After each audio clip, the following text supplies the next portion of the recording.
Hello, and today I'm going to show you how to tie an articulated popper tail. The tail I'm going to make is going to be for a deer hair shad pattern. So I'm going to be using Arctic Fox in gray and also in white. And I'm going to be using lateral scale. I'll be using a 6/0 gray thread, and this is a Mustad 3366 on a size 3/0. You can use any hook you want. I just happen to have 1,000 of these things, and they cost about 3 cents a piece, so why not? The other thing I'm going to be using is some glass beads, and these happen to be gray. And I'm also going to be using some Beadalon number 19 silver for my wire. So let's start off by tying on our thread with the hook eye.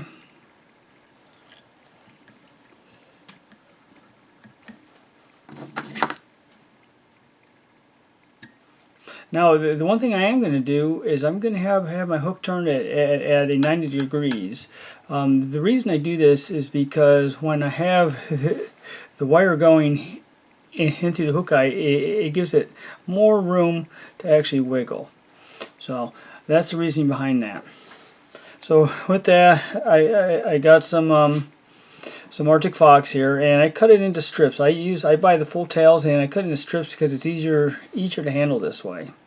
So I'll grab some of my, and you don't need a lot of this stuff, okay? Let's say about that much. I'm going to pull it off, snip it right at the hide, and then I'm going to use a flea comb, if I can find it, because I don't see. Up there it is, right in front of me. I'm going to use a flea comb to comb out some of this underfur, because I don't need all this underfur in here, okay? So we'll get rid of that. Now this is a long hunk of Arctic Fox here. I don't need quite that much. I'll probably only use about half this length. So I'll slice off what I don't want to use. We just kind of have a measurement there. Another tip I like to share here with you is that I use glue, and I'll put a little drop right in the middle of this Arctic Fox. I also do it with my marabou and almost any other soft material that I tie with.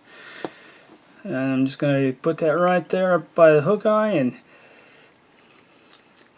we'll tie that down with my gray thread. And you can see I'm not dainty with my thread wraps. I'm not too concerned about that right now. Now what I'll do is I'll turn it over to the other side. Advance my thread up to the eye a little bit. Now I'm going to slice off a strand or two. Actually, I'm just going to go with one strand. The reason I'm only going with the one strand is because I'm going to fold this thing over quite a bit. So I don't need to waste it. So I'm going to fold it in half, snip it, fold it in half again, snip it. Then what I'll do is I'll wrap it around my thread like so. Pull it tight. If someone wants to actually text me, and then I'll just run it on top of the hook here like so. Now then, I'll get my gray, and I'll slice off a piece of that.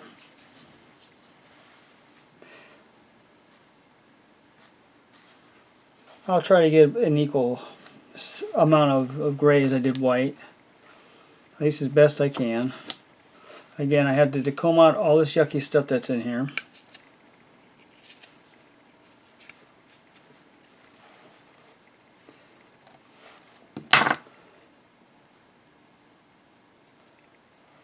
Gonna measure it so I got an idea how much I need. Slice it. And again, I'm going to use this glue.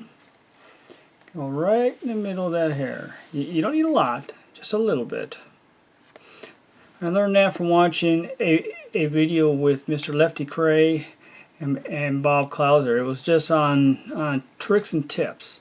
And that was a wonderful video. If you guys ever get a chance to watch that, do so. You will learn a lot. I don't care if you're new at tying or if you're a seasoned vet. There's lots of good information on there.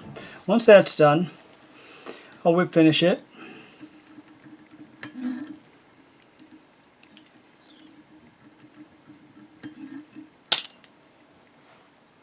Snip off my thread. And I'm going to glue my thread wraps.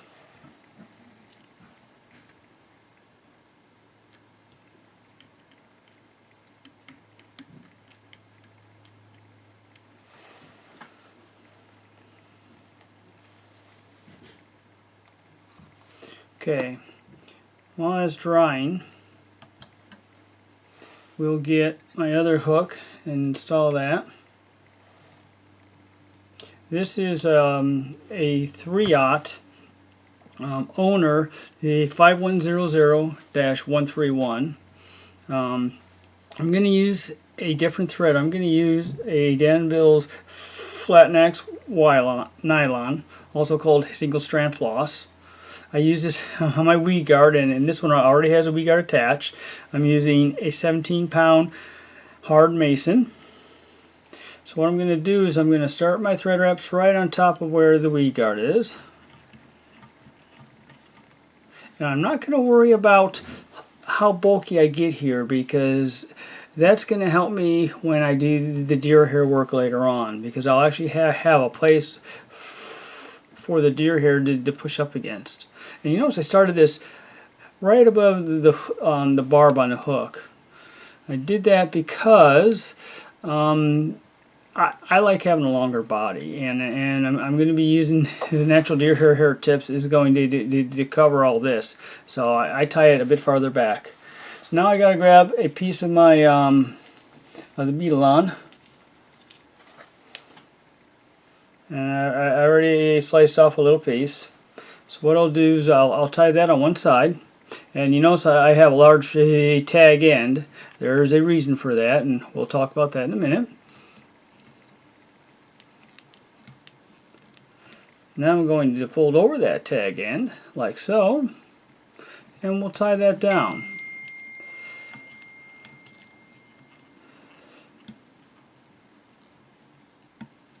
Okay, I probably have a tag end on that, so what I'm going to do is get my dikes here and snip off that tag end. And there it goes. Goodbye. Now then, I think I'm going to address my original hook here. So now I don't need this hook on this thing. So what I'm going to do is I'm going to grab a pair of pliers, and I'm going to slice off right at the shaft here as close as I can. And I'm going to do this off camera because I like to aim this in towards the wastebasket because it can go flying, so watch your eyes. And like I say, it went flying anyways. I don't know if you heard that or not. But now I have just, all I have now is the tail. I don't have no hook in there. If you want to leave the hook in, knock yourself out. I just don't want to get hooked again, so I don't bother. So now what I'm going to do is I'm going to take a pair of gray beads. I'm going to thread them onto this. One there. One here like so. We'll take our hook with our tail material on it. And we've got to remember what side's up. So gray's up on this in this case. So we're going to thread through our eye, and then we're going to go right back into the beads. Like so. We'll pull it kind of snug so that, and I don't know if you can hey that gap. It's about a hook eye gap on this on the spacing here. So what I'm going to do is wrap this up. There we go. Just have to capture it.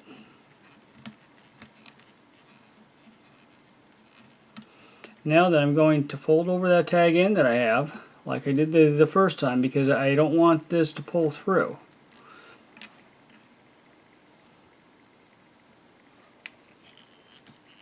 Now I just overwrap it.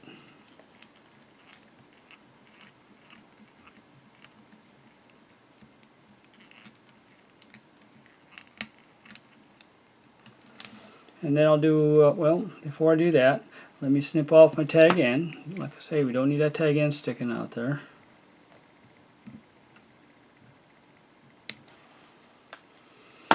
We'll finish this off.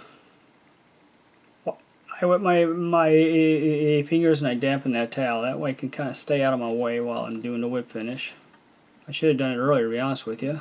2, 3, 4. And I'll do a double whip finish on this.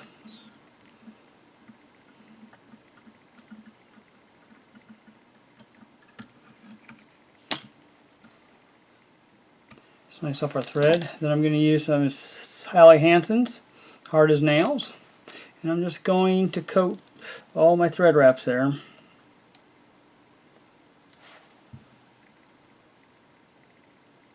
You don't need a whole lot on there. Just get a nice even coating, like so. And there you have it. That's all there is to my articulated tail. And the gray will stay up on top, like so. And it can move all over, as you can see there. That's what I want. Thank you for watching. I hope you learned something. Have a great day at the vise.